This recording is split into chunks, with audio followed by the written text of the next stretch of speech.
বান্দার উপকারের জন্যই সৃষ্টি করেছেন। যেই জিনিসটা আমার উপকার আসবে না ওই জিনিসটাও আল্লাহ আমার জন্য উপকার করে দিয়েছেন।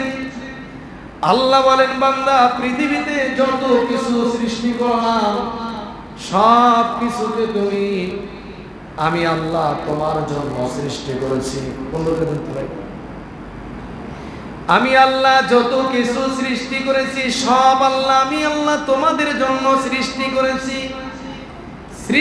করেছি একটা কারণ হলো আমা খলাকুতুল জিন্না ওয়াল ইনসা ইল্লা লিয়াবুদুন। বান্দা পৃথিবীতে আমি যত কিছু সৃষ্টি করলাম সব তোমাদের জন্য, আর আমি আল্লাহ তোমাদেরকে শুধুমাত্র সৃষ্টি করেছি আমি আল্লাহর ইবাদত করার জন্য। আমি আল্লাহর ইবাদত করি বলে প্রশ্ন আসে, যদি আমি আল্লাহর প্রশংসা করি, আল্লাহর ইবাদত করি, এতে কোনো আল্লাহর কোনো লাভ আছে কিনা? আল্লাহর এখানে কোনো লাভ নাই, কোনো লস নাই। বান্দা সমস্ত মানুষ যদি আল্লাহর প্রশংসা করে, আল্লাহর ইবাদত করে, তবু আল্লাহর কোনো লাভ নাই। আর গোটা পৃথিবীর মানুষ যদি আল্লাহর প্রশংসা নাও করে, আল্লাহর ইবাদত নাও করে, আল্লাহর কোনো ক্ষতি হবে না, বরঞ্চ বান্দারই ক্ষতি হবে। মুহতারাম হাজিরিন, আল্লাহর সঙ্গে কোনো দৃষ্টান্ত চলে না। একটা দৃষ্টান্ত যদি আমরা দেই সেটা বুঝতে পারবেন। যদি প্রধানমন্ত্রীর কেউ যদি সমালোচনা করে, এখানে বসে যদি কেউ সমালোচনা করে, আমি প্রধানমন্ত্রীকে দেখতে পারি না, আমার তার ভালো লাগে না, এই একজন বলার দ্বারা এই প্রধানমন্ত্রীর কাছে যায় না। আল্লাহ তাআলা আহকামুল হাকিমিন, পৃথিবীর সমস্ত মানুষ যদি আল্লাহ তাআলাকে ভালো নাও বাসে, আল্লাহর ইবাদত নাও করে, তাহলে আল্লাহ তাআলার কোনো কিছুই হবে না, বরঞ্চ আল্লাহ বান্দারই ক্ষতি হয়ে যাবে। এই জন্য আল্লাহ তাআলা বলেন, হুয়াল্লাযী খালাকালাকুম মা ফিল আরদি জামিআ। সমুদ্রের মধ্যে আমি তোমাদের জন্য মাছ সৃষ্টি করেছি, তা তোমাদের জন্য। আবার অনেক মাছ ব্যতীত হারাম অনেক জীব জন্তু আল্লাহ তাআলা সৃষ্টি করেছেন। এগুলো হলো বান্দা তোমাদের জন্যই উপকার। কারণ তুমি জানো না এই পোকাটার মধ্যে, এই জন্তুটার মধ্যে কি উপকার রয়েছে। সাপের মধ্যে, সাপটা আমাকে দংশন করে, সাপের আবার কিসের উপকার আল্লাহ তাআলা জানে। সাপের মধ্যে আমার জন্য কি উপকার রেখে দিয়েছে সেটা আল্লাহ তাআলা ভালো জানে। তবে আমরা যারা বৈজ্ঞানিক, যারা দার্শনিক, যারা চিকিৎসা বিজ্ঞানী, এটা ভালো করে জানে সাপ আল্লাহ তাআলা কি জন্য বানালেন। সাপ তো মানুষকে দংশন করে। যেই বস্তুটা, যেই প্রাণীটা আমার উপকার করে না, আমি দেখি উপকার করে না, আল্লাহ দেখে এটা বান্দার উপকার। সবকিছু আল্লাহ বান্দার উপকারের জন্য বানিয়েছেন।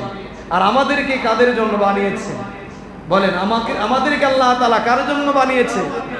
আল্লাহকে ইবাদত করার জন্য। তাহলে আল্লাহ তাআলা যখন কোনো বান্দাকে ভালোবাসেন, আল্লাহ তাআলা বান্দাকে বালা মুসিবতের মধ্যে ফেলে বান্দাকে পরীক্ষা করেন। আল্লাহ তাআলার ইবাদতের জন্য দ্বীনের উপর চলা সহজ হবে যদি বান্দার অন্তর এবং অন্তরঙ্গ অঙ্গ প্রত্যঙ্গ যদি নমনীয় হয়, দৃঢ়তা হয়, তাহলে বান্দা দ্বীনের উপর চলতে সহজ হয়ে যায়। অন্তরের মধ্যে দৃঢ়তা আসে দুই ভাবে।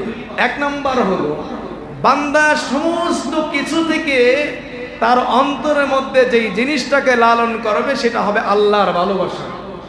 অন্য কোনো কিছুর ভালোবাসা এই অন্তরের মধ্যে রাখা যাবে না। সম্পদের কোনো ভালোবাসা অন্তরে রাখা যাবে না, সন্তানের ভালোবাসা অন্তরে রাখা যাবে না। যদি অন্তরের মধ্যে ভালোবাসা আল্লাহ তাআলার জন্য হয়, তাহলে বান্দা সব কিছুই বান্দার জন্য হয়ে যাবে। ফালাহুল মাওলা ফালাহুল কুল, যত যা কিছু আছে সব কিছুই আল্লাহ তাআলা বান্দার জন্য করে দেন যদি বান্দা আল্লাহর জন্য হয়ে যায়। এজন্য এক নম্বর হলো অন্তরের মধ্যে দৃঢ়তা আসার এক নাম্বার উপকার হলো, এক নাম্বার কারণ হলো যত যা কিছু আছে, ভালোবাসার যত উপায় আছে, যত বস্তুকে যত প্রাণীকে ভালোবাসা যায় সেগুলোর থেকে যদি আল্লাহ তাআলার ভালোবাসা তার হৃদয়ের মধ্যে প্রভাব বিস্তার করতে পারে, তাহলে আল্লাহ তাআলা যত কিছু সৃষ্টি করেছেন সব কিছুই আল্লাহ তাআলা বান্দার জন্য করে দিবেন। কারণ বান্দা চাইলে একটা জিনিস সমাধান করতে পারে না। বান্দা কখন আল্লাহকে ভালোবাসে বোঝা যাবে বান্দার সামনে যখন ওই আল্লাহর কোনো বিধান চলে আসে, ওই বিধান আসার সঙ্গে সঙ্গে আল্লাহর বিধানকেই প্রাধান্য দেওয়া। যেমন আমরা হজের সময় এসেছে, আল্লাহ তাআলা সবার উপরে হজকে ফরজ করে নাই। হজ আল্লাহ তাআলা যাদেরকে সম্পদ দিয়েছেন, ওই বাইতুল্লাহ আসা যাওয়ার মতো যাকে আল্লাহ সম্পদ দিয়েছেন, ওই ব্যক্তির উপরেই হজ করা হলো ফরজ। এখন আল্লাহ তাআলা অন্তরের মধ্যে আল্লাহর যে ভালোবাসা আছে এটা আমি বুঝবো কিভাবে?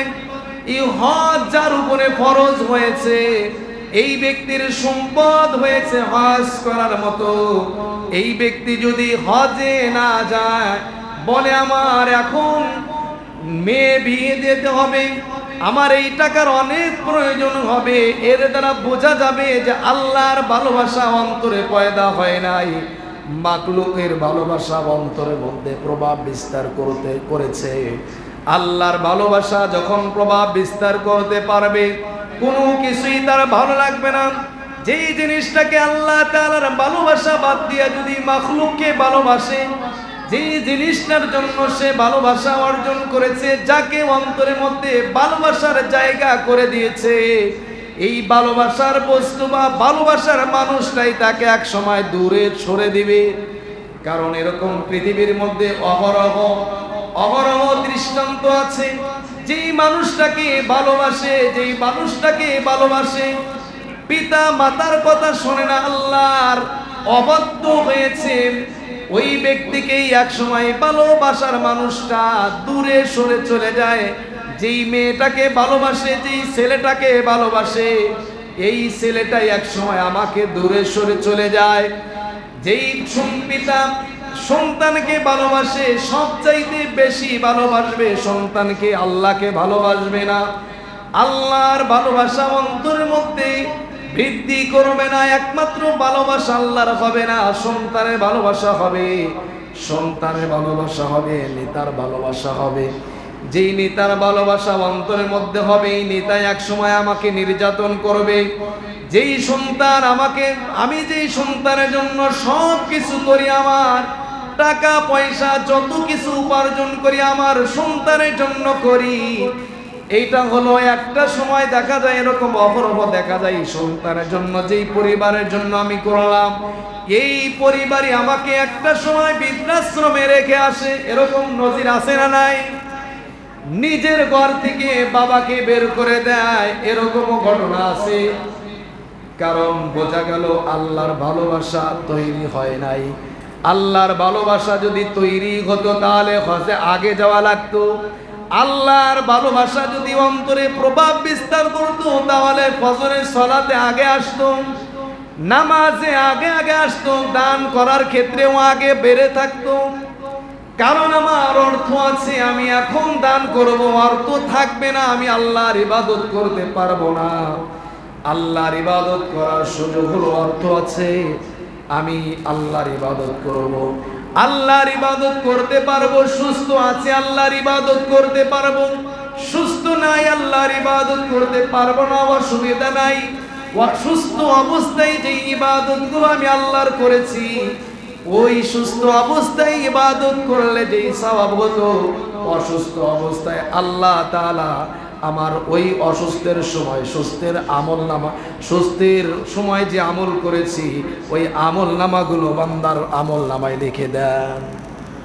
এবং যেই সময় আমার সম্পদ ছিল আমি দান করতে পেরেছি, এখন সম্পদ নাই, আমি এখন দান করতে পারি না, ওই দান করতে পারি না যে সময় ছিল আমি দান করে যে সওয়াবগুলো অর্জন করেছি, আর এখন সম্পদ নাই, আমি আফসোস করি আল্লাহ আমার সম্পদ নাই, আমার চতুর্দিক থেকে মানুষ দান করে, আমি দান করতে পারি না। এই আফসোসের কারণে বান্দার যে সম্পদ থাকাকালীন সময় দান করে যে সওয়াবগুলো অর্জন করেছে, এখন বান্দার কাছে ওই সম্পদ না থাকার কারণে, দান না করার কারণে, আফসোসের কারণে এই সওয়াবগুলো বান্দার আমলনামার মধ্যে লিখে দেন। বান্দার আমলনামার মধ্যে লিখে দেন। তাহলে আল্লাহর ভালোবাসা পেতে হলে, আল্লাহর ভালোবাসা পেতে হলে আল্লাহ যেখানে যেভাবে রাখে সেখানেই সন্তুষ্ট থাকতে হবে। এটাই হলো আল্লাহর ভালোবাসা।